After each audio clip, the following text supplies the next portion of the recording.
जिंदाबाद, बकपा माला जिंदाबाद, मोदी सरकार हाय हाय हाय हाय हाय। बोलिए। आप सभी जानते हैं, पूरा देश जानता है कि कैसे नुपुर शर्मा ने नफरती बयान जो है, अपमानजनक बयान जो है वो पीर मोहम्मद पैगंबर साहब के खिलाफ दिया उसने। हम समझते हैं कि पूरे हिंदुस्तान में किसी की धार्मिक आस्था पर, किसी के भगवान पर, किसी के रसूल पर, किसी को कोई चोट करने का अधिकार नहीं है। सबको अपनी आस्था के हिसाब से, अपने धार्मिक मान्यताओं के हिसाब से अपना अपना धर्म मानने, अपना अपना रिवाज मानने की आपको छूट है।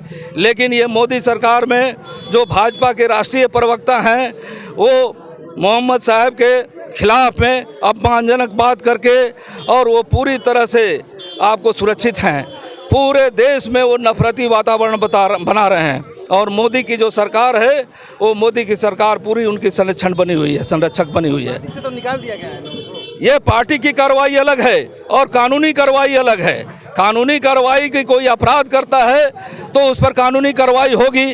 कोई समाज से बहिष्कृत किया, अपने संगठन से बहिष्कृत किया, ये हम कहते हैं कि भाजपा ने किया है तो ये पूरी तरह से दिखावा है। आप जब भी जानते हैं, संगीत सोम ने एक बार दंगा कराया जो पूरे मुजफ्फरनगर इलाके में, बाद में उसको आप मंत्री बना दिया गया, उसको टिकट दे दिया गया।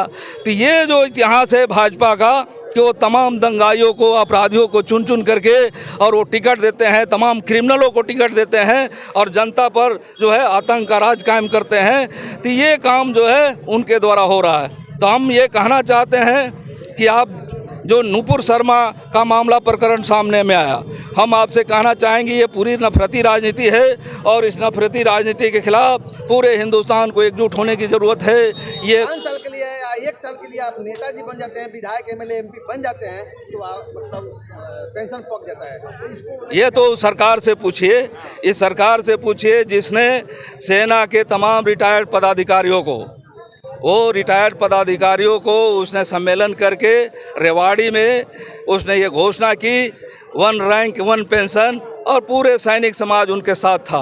आज वो 1 रैंक 1 पेंशन की बात हटा दीजिए, आज वो कह रहे हैं सेना में अस्थाई भर्ती ही नहीं होगी, वो कह रहे हैं 4 साल की भर्ती होगी। और पेंशन की जो बात कर रहे हैं तो हम लोग तो ये कह रहे हैं कि जो खेत मजदूर है, जो राजमिस्त्री है, जो पुलदार है, उसको भी 60 बरस के बाद पेंशन मिलना चाहिए, क्योंकि उसने भी देश के लिए काम किया है, देश के लिए वो अनाज उत्पादन करता है, देश के लिए वो श्रम करता है। तो हम तो सभी के पेंशन की बात कर रहे हैं और इस लिहाज से हम जो है ये जो नीति है पेंशन विरोधी नीति, ये गलत है। और आप देख रहे हैं कि जिस ढंग से ये सरकार पुराने ज़माने की जो ज़मींदारी थी, उस ज़मींदारी में ज़मींदार जो है सब काम बेगारी में अपना कराते थे, कुछ हाथ उठाई दे देते थे।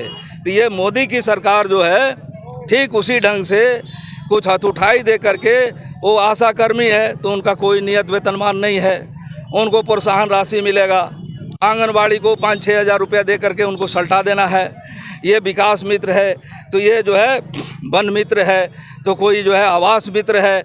इस ढंग से करके एक तरह से बेगारी खटाना है और उनको जीने के लिए बहुत सम्मानजनक उनको एक वेतन देना है, कोई सम्मानजनक स्थिति बनानी है।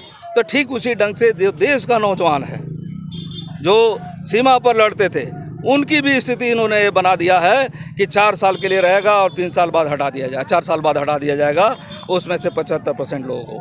ये घोर अपराध है और पूरे संविधान से लेकर के पूरे देश के भविष्य के साथ खिलवाड़ है। जैसे एनआरसी को नहीं मानी सरकार ने, तो इसको यदि नहीं मानती है सरकार तो आप क्या करेंगे? ये तो पूरा आंदोलन का विषय है, ये आंदोलन हो रहा है और कोई भी आंदोलन एक बार में ही निर्णायक नहीं होता, वो आंदोलन की प्रक्रिया लगातार चलते रहती है। और अब आप सोच सकते हैं कि अंग्रेज़ों के खिलाफ लोग लंबे समय से 1857 से लड़ रहे थे, लेकिन अंग्रेज़ जो है वो 1947 में भागे। तो ये मोदी की सरकार के खिलाफ भी लड़ाई है और वो लड़ाई चल रही है और इस सरकार को जाना होगा। न्याय की जीत होगी, इंसाफ की जीत होगी और संविधान के आधार पर देश चलेगा। मनमाना राज नहीं चलेगा, फांसीवादी राज नहीं चलेगा। बहुत बहुत धन्यवाद। बहुत धन्यवाद। जिंदाबाद, नफरत की राजनीति बंद करो।